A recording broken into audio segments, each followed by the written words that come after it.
Hello, it's Jack Tutor here of Attention Magazine.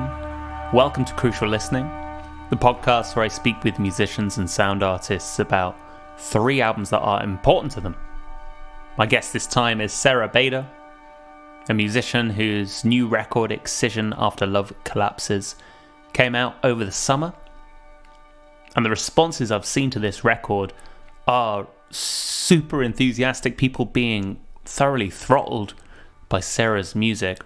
Emotionally, myself included. This record is a really wonderful combination of meticulously generated percussion, voices, strings, and as we discuss throughout this conversation, a real ambiguity over whether things are being constructed, being torn down. There's so much space. Often these constructions feel like they're partly in ruins. And also some ambiguity over the source of some of these sounds. There's synthesis involved, there's also organic instrumentation, and Sarah really deftly blurs the two until it's difficult to determine origins at all times. I love this record. It's an epic work. It's a real sprawl. And you can check it out at frktl.bandcamp.com. Definitely buy it. You can go to frktl.com as well for Sarah's wonderful website. And as always, head to attentionmagazine.co.uk/crucial listening for more information on Sarah's picks and links to her music as well. Cool. That's all for now. Just to let you know, this is the last episode that will appear on Spotify. I wrote a big article about why Spotify is bad. It seems hypocritical for me to carry on putting this podcast on Spotify. So if you are listening to it there, please do consider subscribing on your podcast app instead. And if you're already doing that, thank you very much indeed.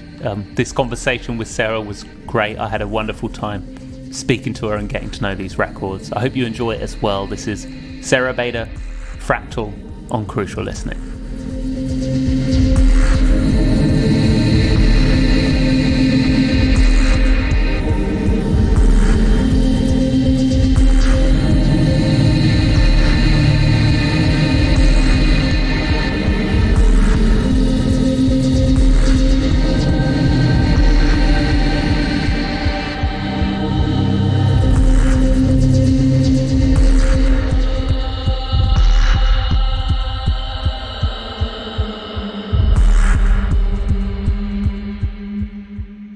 Hello, Sarah. Welcome to Crucial Listening. Thank you. Thank you very much for coming on the show. You're here to talk about 3 important records, as per on the show. Before we get stuck into those, I wanted to ask a few questions about your new album, Excision After Love Collapses, which came out a couple of months back. Now, it's a mammoth work. I mean, over an hour in length, and each moment feels incredibly dense. Each listen I think I've gone through feels like taking on an alternate pathway through the record. So I'm intrigued to know, to begin with, how long did it take for this album to come together, and when did you start working on it? So I started working on it, it must have been end of 2017. It primarily started with one track, which was Fire Upon the Deep. And I had paced things out before so that when I'd released an album in 2016, an EP came out the following year. I think it was in March. And I was kind of hoping for another kind of year cycle without too much of a gap in between until I would there was this momentum and I wanted to keep that going in terms of creating sounds. Then some things happened in life, basically taking me away from this mind space, moved around quite a bit. I always move around, or I have tended to in the past quite frequently. So every now and then I would be able to sit down and put something together. And finally, this one track and then the one following it, which was Eigenspace, which I put on SoundCloud at the time, they created the kind of this sound bed for the world that I wanted to build on. But I continued to move, and other things just as much as I kept trying to work on the album, everything else was taking me away from that.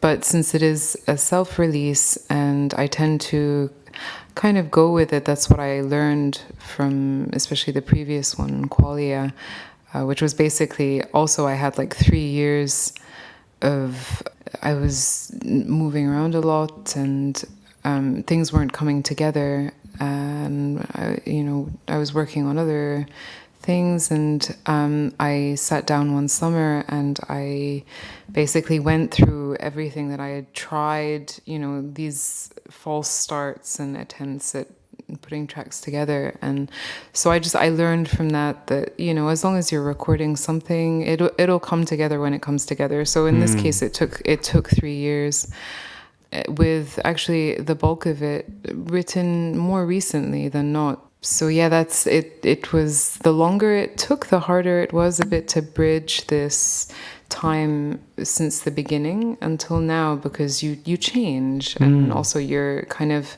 what sits well with you sound wise evolves. So it got harder and harder, and I was like, no, I need to really just knuckle down these last few months before it came out. And that was the process behind it.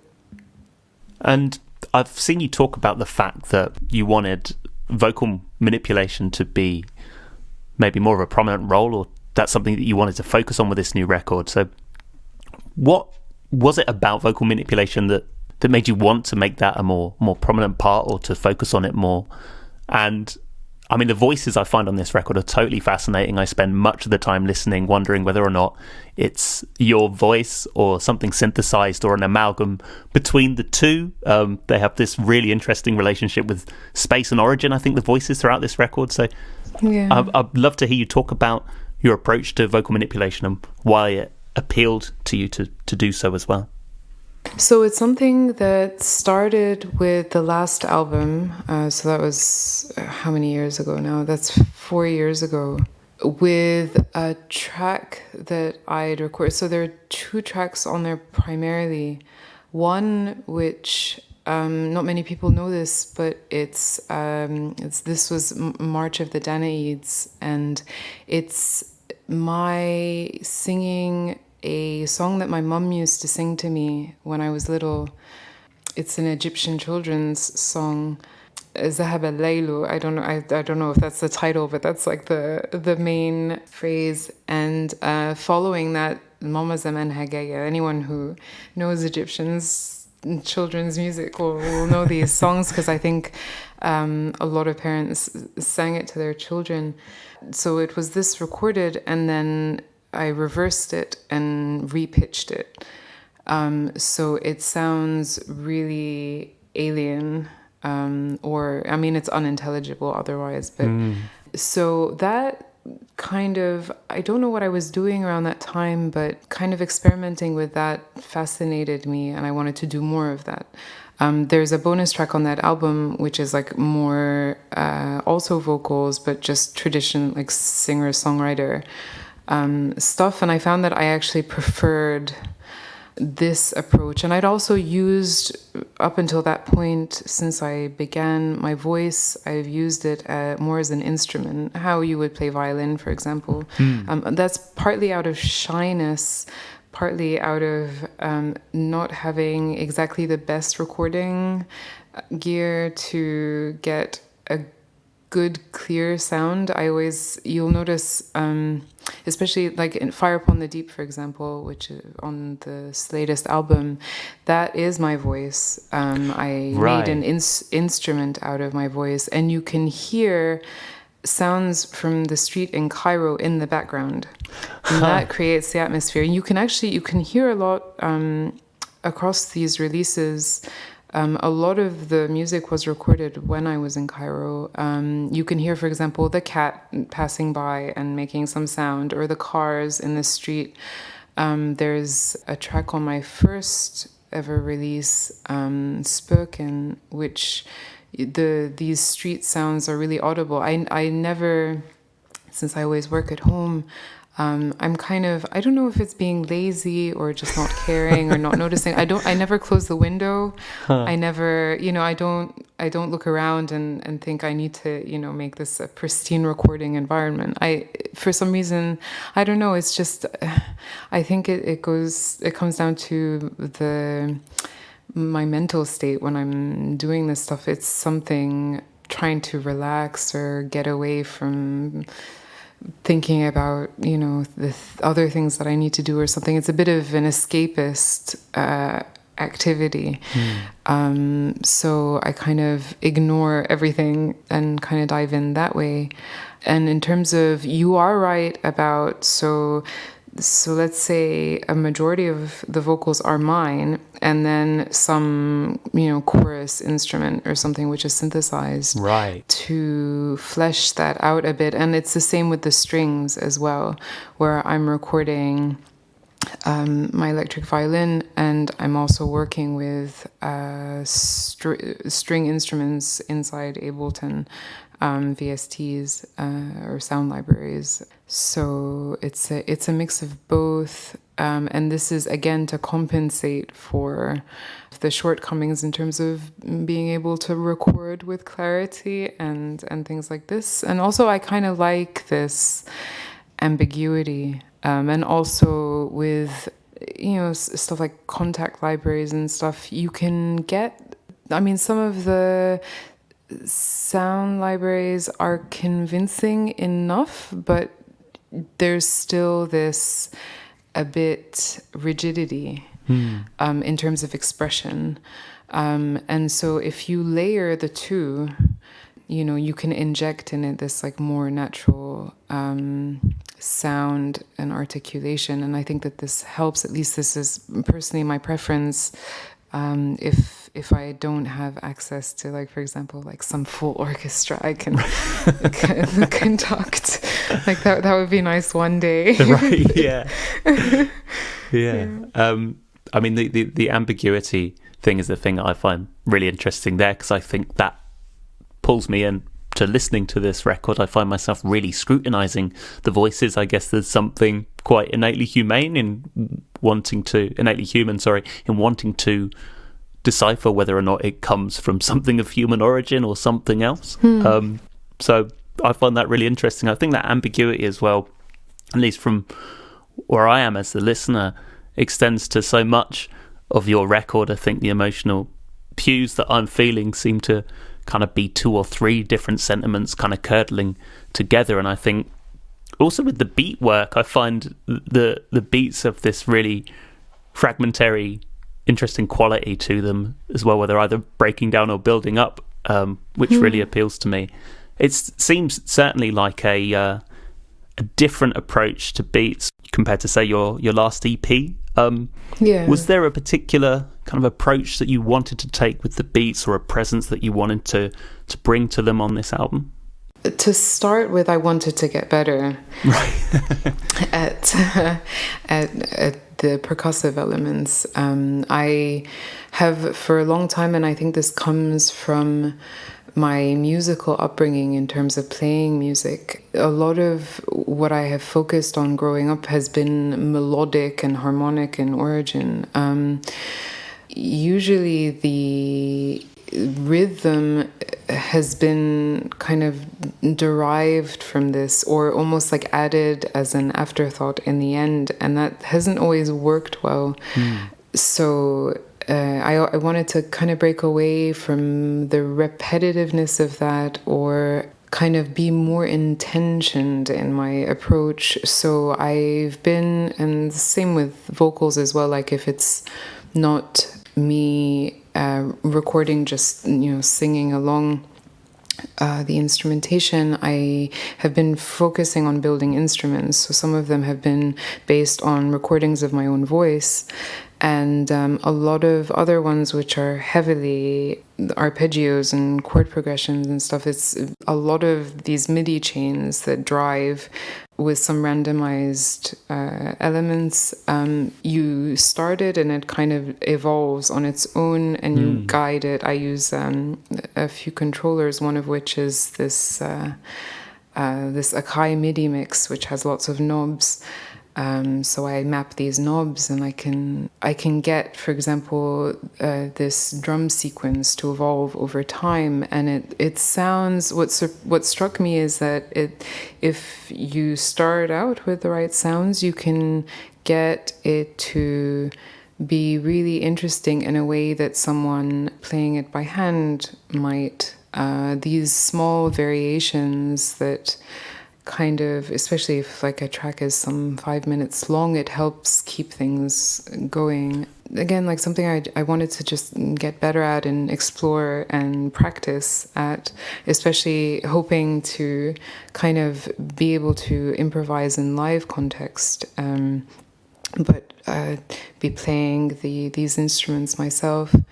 So yeah, a lot of it is randomized within set parameters, and some of it is derived as before directly from the melody or the melodic elements, and fine-tuned after that. And I also wanted to explore melody strictly as rhythm, which kind of goes more back to classical music, both the classical music I grew up with through my parents, like Egyptian music, for example, like more folk music, and also actual like Baroque, the Mozarts and the Bachs, like where you're dealing with these staccatos and really rigid structures, but there's a lot of variation in that. I mean, one more question I wanted to ask is about the presence of birds on this record, and also within your life. I was so psyched to hear you mention, I mean, firstly, you've got on this record quite explicitly, I think it's on Eigenspace, isn't it, where you've got what sounds like seagulls. Yeah, amazing, which is great. For me, I live in Bournemouth, a coastal town in the UK, where that's my bread and butter sonically. But I've also heard you talk on another interview how birding has entered your life, and you sounded kind of equally baffled as I was when I got into birding as to why it had ended up there and why you ended up buying binoculars and why it become a presence in your life. So can you talk to me about getting into birding? What's brought you to there? To be honest, puffins. Nice. I mean, it's not strictly. I love animals. That's kind of like the easy answer. Right. But yeah, I think I don't know what it was. I must have gone through down some YouTube rabbit hole. I grew up appreciating birds. Also spent a large part of my childhood in London, and everything from puffin books to generally appreciation of birds and birds in literature and things like that, children's literature. I've always been fascinated. But then not too long ago, it was like some convergence between watching bird videos on YouTube and especially just finding puffins extremely adorable and fascinating as a species.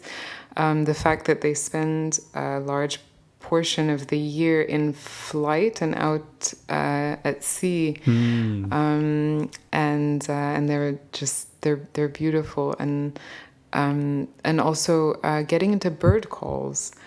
Right. And also being here in Riga this year, this mark of the season and your sense of the year passing by simply listening to what you're hearing outside, or when you're outside walking through the woods. It's such a rich world. I've always, for a long time, so I also really like plants, for example, and learning about, which plant is which and how to propagate them. And it's the same when you start to observe birds and learn about them, these, how to tell them apart, how to listen to them. I became obsessed with trying to distinguish their sounds without yet seeing them. And things like this.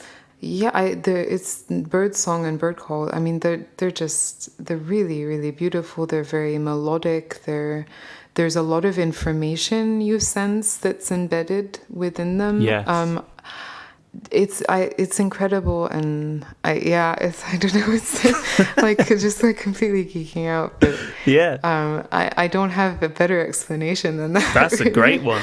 I mean, yeah, that absolutely rings true to all my experiences as well. I also love the presence of seagulls, as I was saying on that track. I mean, I don't know, there's something that feels almost like existing on a boundary on this record. Yeah.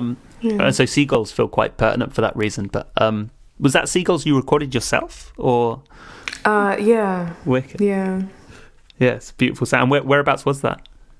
That was in London some time ago in a visit. Nice. And then on the last track, Rhododendron, that was in the forest here.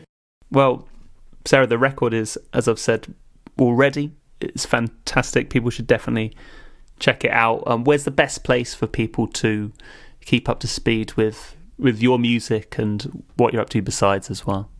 Bandcamp, I guess, and SoundCloud and Twitter, or just my website, which is theartistname.com, so frktl.com. Nice. Yeah, your website's pretty incredible. I'm sure people have said this already, but it's like the best artist website that I've seen in ages. Everything's there. It's so easy. Oh, thank you so much. Thank you. Yeah. Great. Well, let's talk about your 3 important records. Now, before we dive into those, what I like to do is ask about how you thought about the term important when picking your selection. So was there a way that you thought about that word when coming up with the selection of records that you did? So I like I told you, I agonized over which to choose. It's really hard to narrow down because it's kind of, you feel like you're excluding a lot by selecting only 3. I think I chose these to highlight kind of 3 moods of listening that I'm quite inclined towards.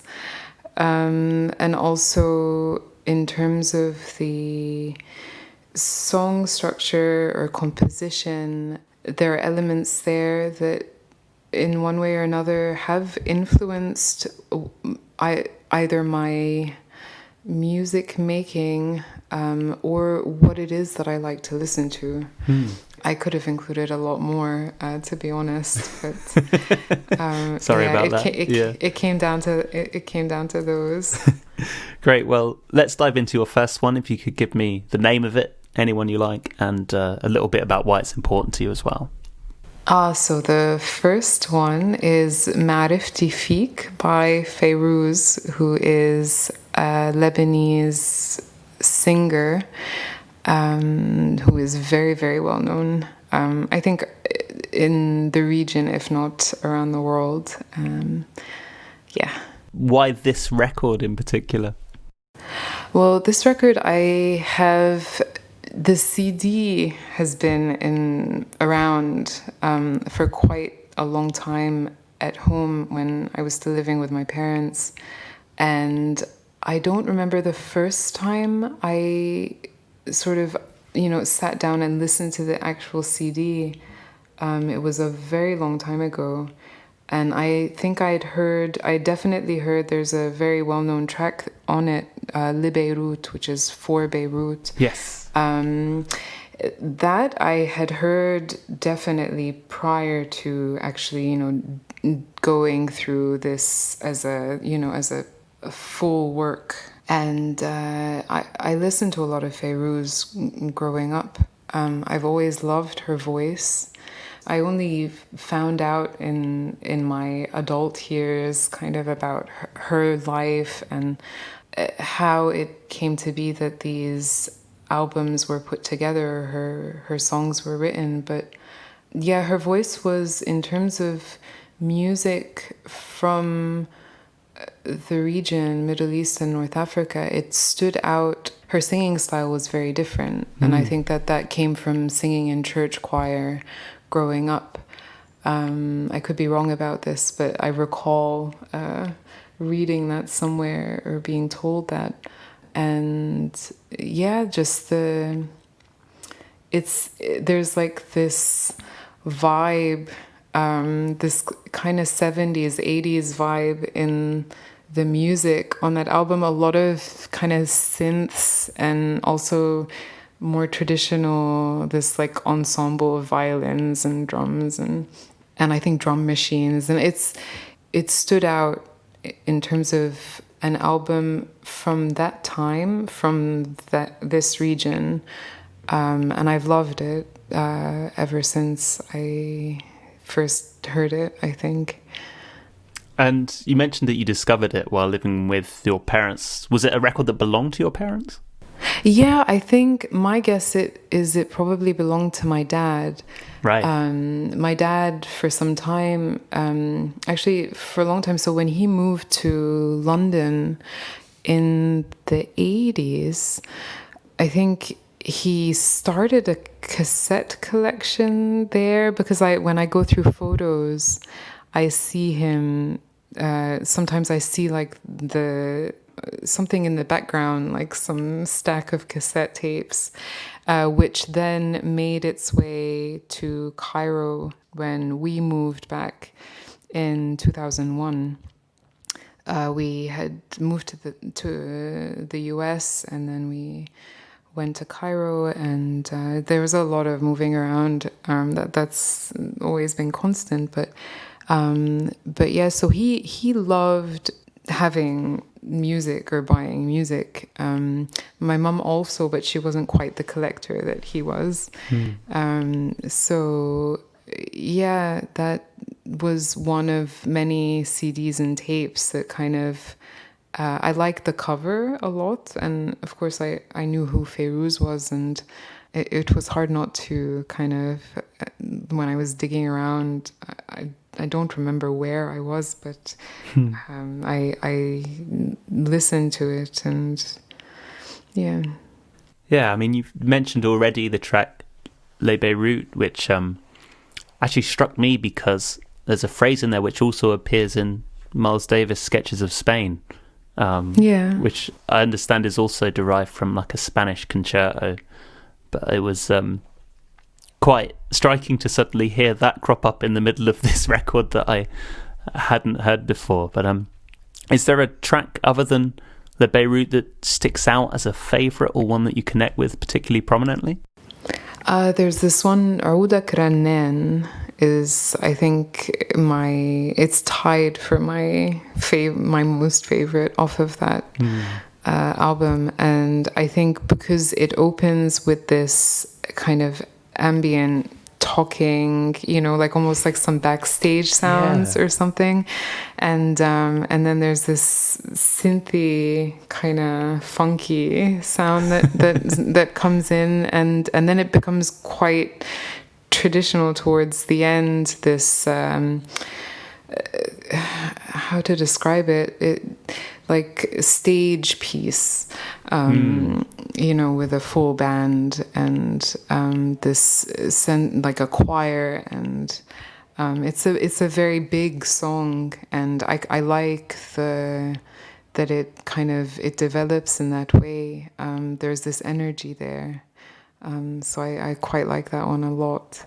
It's an eclectic record, isn't it? I think you've already touched on that, but it feels like a record that works coherently. But I was quite surprised to hear something quite electronic and funky emerge, and then a sort of bossa nova feel also coming in at particular points. Like it feels like, in my initial acquaintance, a record that pulls in a lot of different directions. I mean, is that indicative of how she went about her music, or is that typical of one of her releases? My understanding is that her career, I think maybe before this album, and I double checked today to be sure, is that her husband and his brother were the ones who used to, in some sense, produce a lot of the tracks, and it was on this record that I think her son wrote with her. So, and you can hear actually throughout even on earlier releases, there is this. Sometimes some of the music is recognizable from elsewhere. I think that there's a bit of remix culture underpinning some of the writing. Right. And I think even there might have been, like some well-known Mozart piece, or, there is definitely this point of reference. So it doesn't surprise me that then, that it's like some amalgamation of different sounds and styles, but very much her own as well, because when just her voice is so expressive, it feels like the music kind of just keeps tempo. And there's another, and this might be a bit heretical, but there's a very well-known Egyptian singer Kulthum, who a lot of people love, and I haven't ever really. She's kind of like the Aretha Franklin of Egypt, right? And I'm not so much into that vocal style or lyrical poetry, and I think partly because I don't understand everything, because my knowledge of the language is, I can speak it, but it's limited, because it's not fully learned. It was learned at home, so casually learned. Right. But with Fayrouz, I can connect more, I think, because of it's easier for me. It's more modern in my view. A sound is kind of these breathy, full vocals, where the tremolo is not so. It's less folksy than some other really well-known singers from the region. So I quite like that, and it fits with the music. It really does. And she stands apart from everyone else I can think of, really, in the region. There's another Egyptian singer, Abdul Halim Hafiz, and I also love him very much. He acted in some movies that were kind of like half musicals, and he had like a more traditional vocal style, but there's some similar energy there and emotion that I also really like. I think it's probably has also to do with like when I was exposed to these things, and I associate them with different times, and I've just grown fond very deeply. Yeah, it feels like a pertinent time to be bringing it up. I hear that this record was just reissued on vinyl for the first time this year. Really? Yeah. I had no idea, actually. Okay, no, that's good news.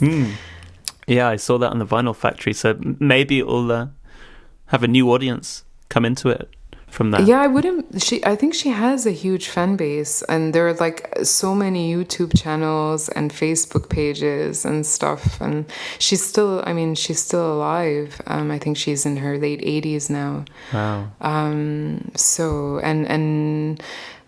you can find some some live performances recorded from not too long ago. She's sung, I think, in Paris and all over.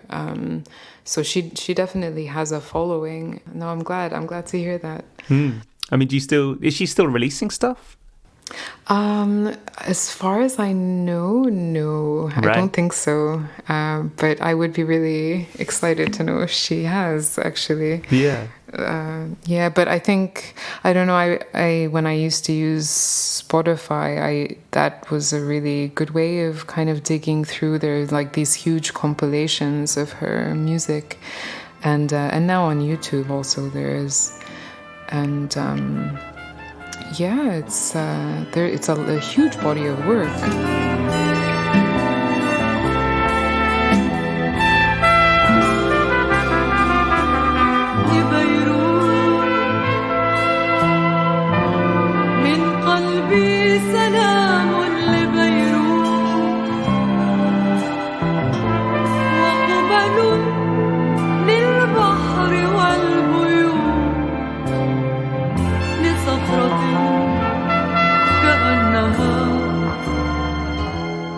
let's go to your second record now, Sarah. If you could give me the name of it and then a little bit about why it's important to you as well. So this is Roly Porter's After Time, which I must have heard around the time that it came out. I think this might have been the first album I think around that time I must have been listening to a lot of ambient and also film soundtracks and some more dancey electronic music, and I think that this stood out to me as being kind of containing these classical elements but also being very original and forward thinking. And this is also before I knew more about the label that it came out on, which has a lot of really good releases. It's extremely well curated, but I think Roly Porter's this album was one of those albums when I realized kind of I would really like to make music with this kind of diversity and depth and feeling, but also this darkness. I don't know if that makes sense. Yeah. It's an inspiration in many ways, because it has this kind of cinematic depth to it, and it kind of was one of those things where showed what was possible to me, in terms of what maybe I would like to aim for or strive for, or what was okay to make, basically. And is there a particular track on this one that really protrudes for you? It's El Dheneb, I think, is the one that, that's the one that I would have on repeat for a long time. I think also this was around the time I was using Last FM a lot. And I actually went through my Last FM, like all-time listens, and I had already put this on my list as potentially one of the ones I would mention to you. And surely enough, this was like within maybe like my top 20 since like 2006 albums that I've listened to. So I've listened to it a lot. And this track in particular just gets me. It's heartbreaking. And again, this kind of, there's something very, I really like film soundtracks, and this, without it being a film soundtrack, kind of struck a chord that it has this storytelling, at least it's one of these things where you listen to it and you can see, kind of, you can imagine it being going really well in some kind of epic dark film, and I've since seen it synced to some scenes in shows. I just remember loving the mood a lot, and I listened to it the other day, and it's held up really, really well. It's been some 8-9 years. And it's stood the test of time. So I guess like it's been aptly named. That was super cheesy. I did not think of that before, by the way. That just came out. Nicely done. I mean, you mentioned the fact that, this record showed you what was possible. And as you say, I mean, this came out on Subtext, right? Yeah. It sounds like you've since got on to hear further records on Subtext and get a handle on what that label does. I mean, how has your relationship with this record changed, if it has, in the knowledge now of a lot of the context around it, or, similar such music, having now, discovered the music within which it would probably stylistically be situated? Has your relationship with it changed?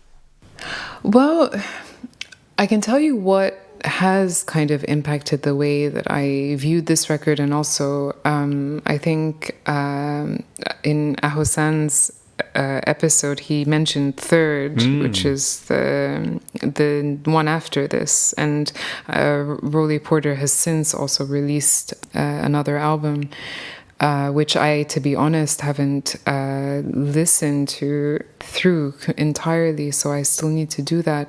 The thing with this one, I think, when I first discovered Roly Porter, it was very much free of context. I loved the music itself, and also I found the album artwork striking. Yeah. I then, afterwards, came across, he gave a talk about, he rescored a sci-fi film, and I think BFI did something, so Gandhar rescore, and he gave a talk about doing this rescore, and I found that extremely fascinating, and again kind of tying in with my fascination of composing for film in general. I found it extremely insightful, and that really, I think, changed or deepened my appreciation for this album, and also the subsequent album deepened my appreciation for this album.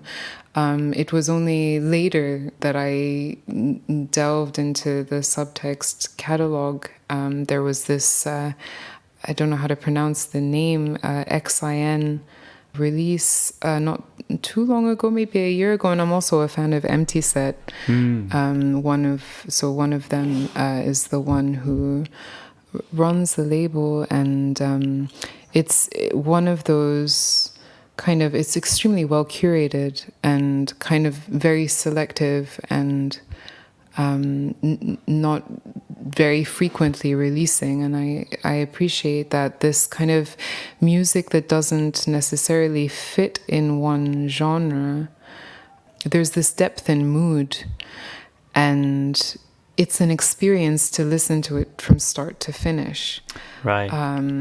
And it's, so you can just on repeat listen through and hear new things almost every single time if you're really attentive in those first several times. This one really is for me about mood and kind of sounds that they're not strictly classical, they're not strictly electronic. It's a mix of things because the mood is what dominates. It's not so much, for example, what instruments as such. It's kind of the byproduct of that that takes focus.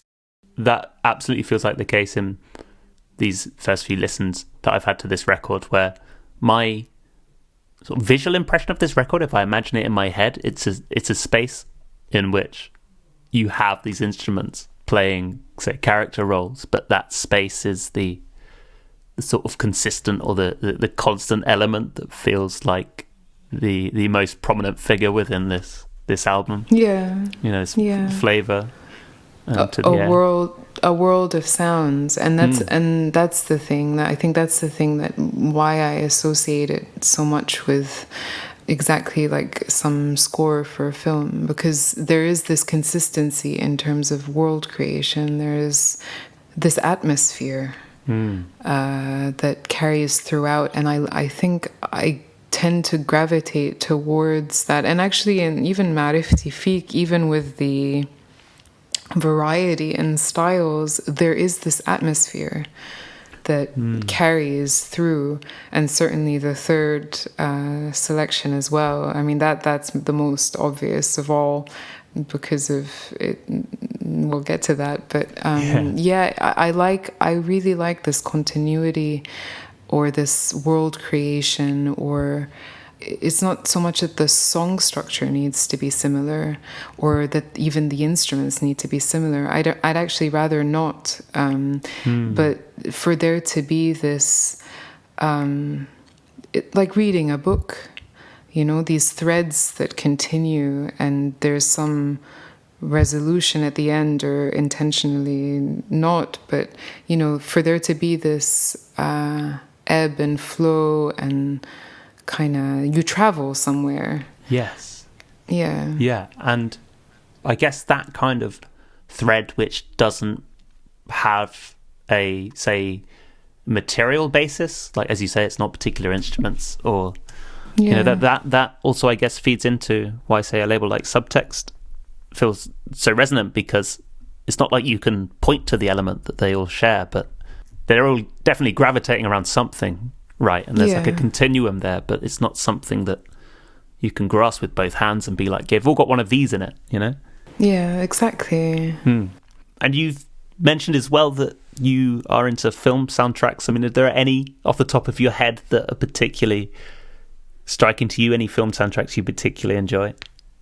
So I was going to, actually one of the albums I was going to include, because I think it was for such a long time one of my favorite film soundtracks, is the original one for Blade Runner, Vangelis, and the extended version. I think there are like a few versions of it floating around, but there's a very long one, some deluxe edition, and this has everything, and I actually prefer it to the movie itself.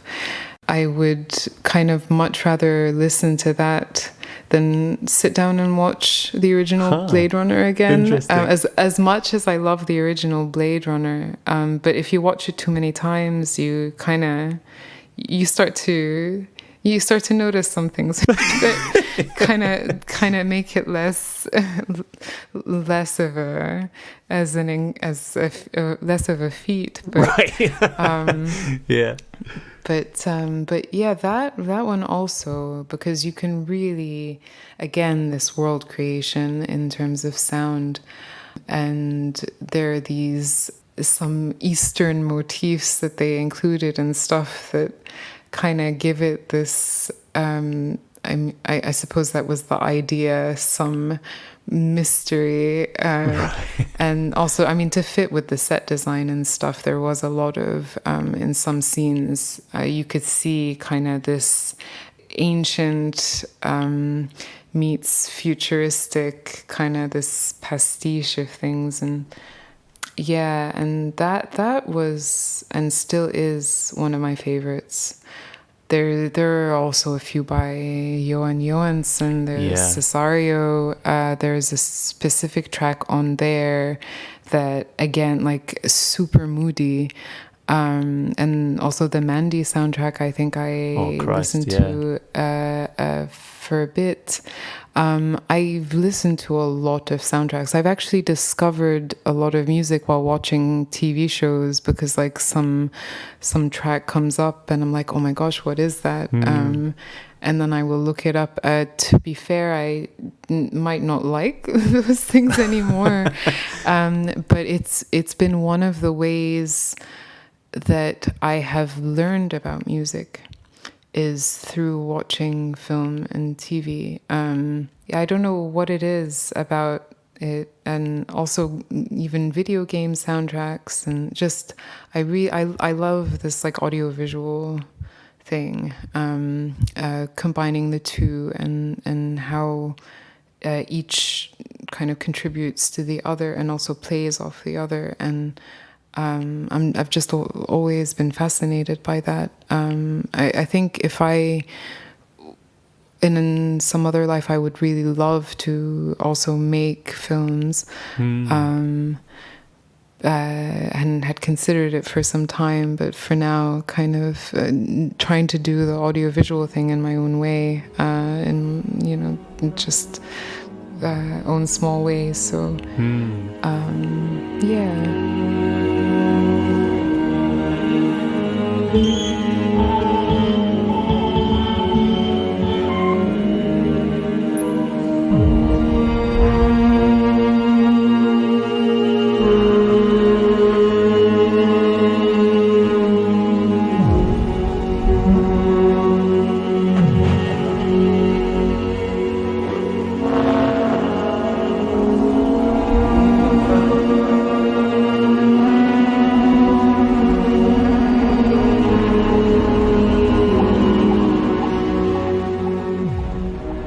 Well, let's go to your third record now, Sarah. Again, if you could give me the name of it and then a little bit about why it's important to you as well.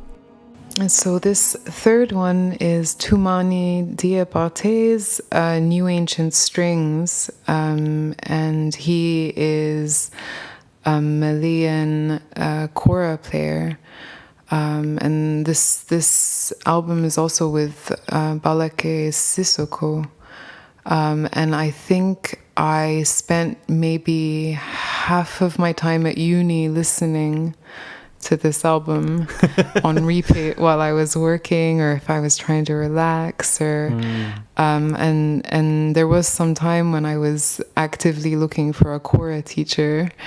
Because I really, really wanted to learn how to play. So this one, regardless of the time or the year, or it's just one of the most immediately relaxing, and almost like relaxing but with the sense of euphoria works of music. And I mean, there's a lot of choral music that is as beautiful, but this one really stands out to me, like in terms of I spent a considerable amount of time listening to it. And I always release artwork always impacts a bit how I like remember music that I've listened to, and this one also stood out to me. So, and same with the other two albums. And do you remember how you discovered it? This, I probably Last FM. This was when I was deep into finding new music on when Last FM, I think before it was bought by CBS, and there was still a radio player for free accounts.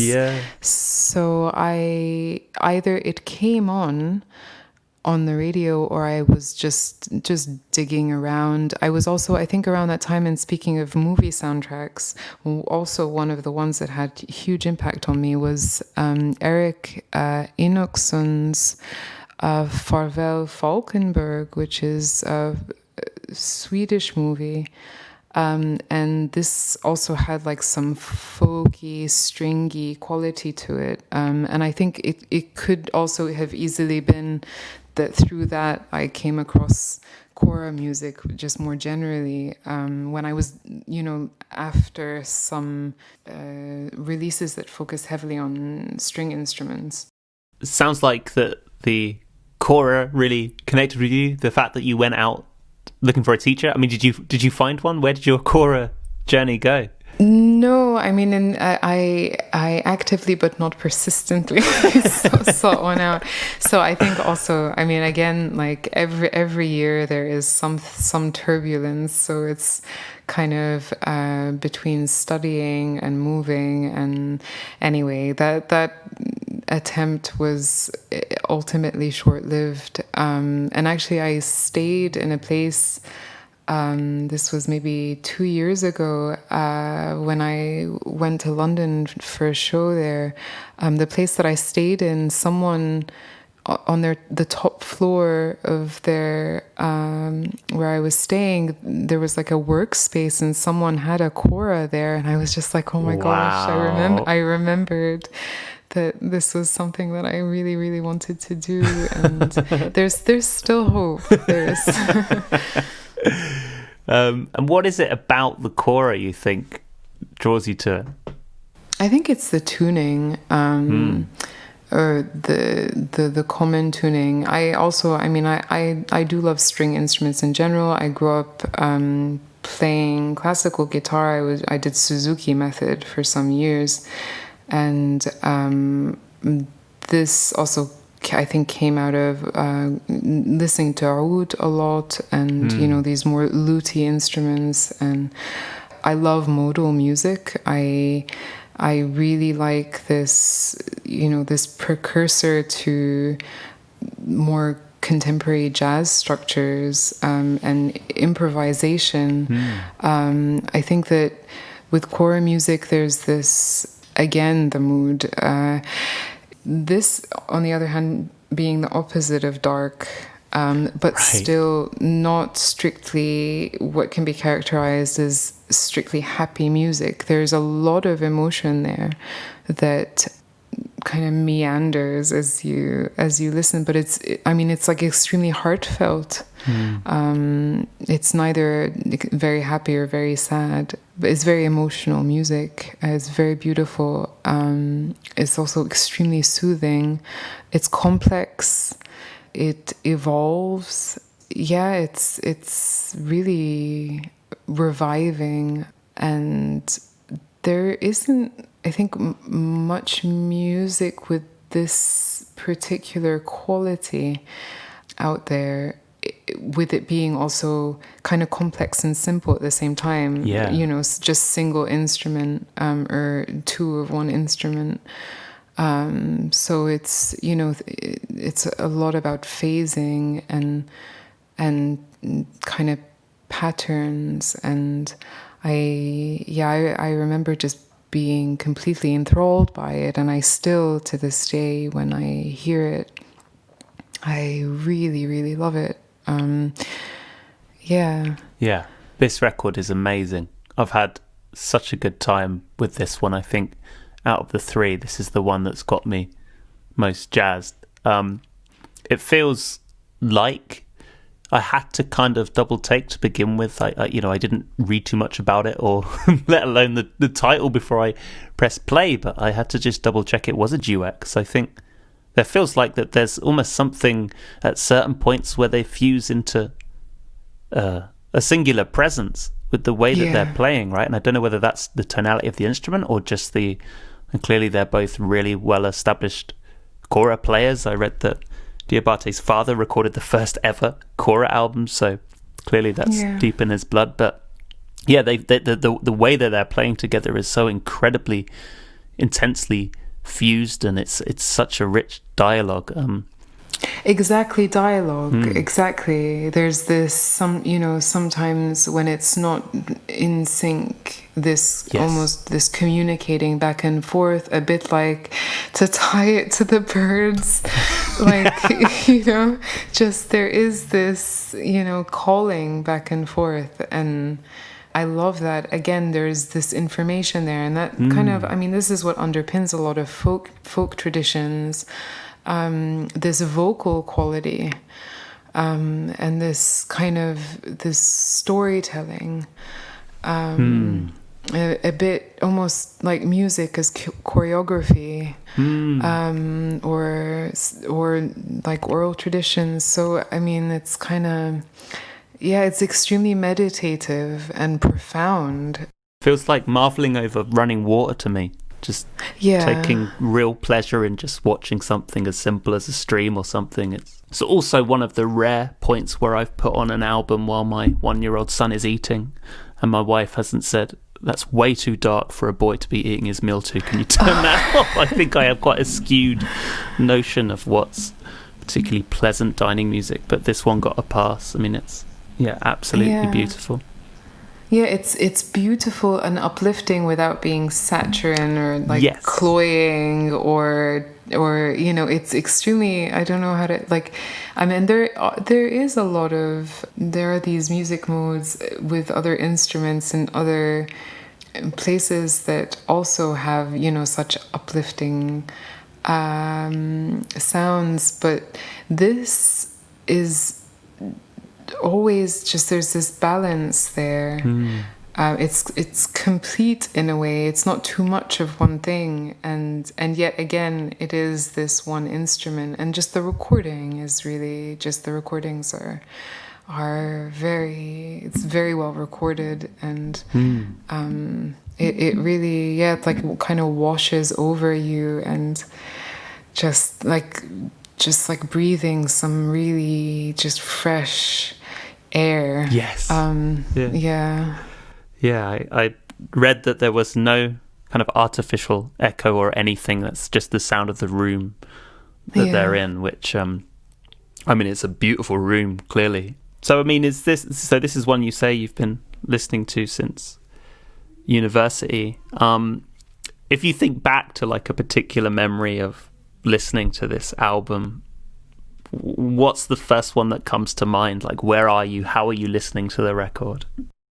I think I was in halls and probably lying down on my bed and just staring at the ceiling. That's, and laptop open somewhere and just taking a break.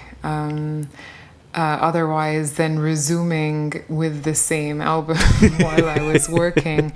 But I do remember this was one of those that you kind of, like, I would stop what I was doing and just spend time with it. A lot of the time now I find myself listening to music while doing things. I listen to a lot of music while working. And I actually find it very hard when I'm making music to not be I always have this a bit urge to, like, it's one of those things when you feel like you're working, but you can't listen to other music while you're making your own music. It's a strange compulsion. And that sounds extremely bizarre, but it really, and I've, at least with this last release, I kind of got into listening to very long recordings of improvised sessions and kind of treating them as I would with this, when you have to pay attention in a different way, of course, but, it's kind of, you take stock of all of the sounds and all of that. And I think with this was one of those rare albums, and also I think back then, quieter times, less internet, stuff like that. Right. When I was really just lost in the sound, and it was very cathartic. I remember very distinctly kind of like this feeling, and it also around that time, it was when I first started listening to choral music. It was very new to me in the sense of how the structure is and how these instruments are tuned and the timbre and everything. It was kind of, it was really just extra beautiful in comparison to everything else I had heard prior to that.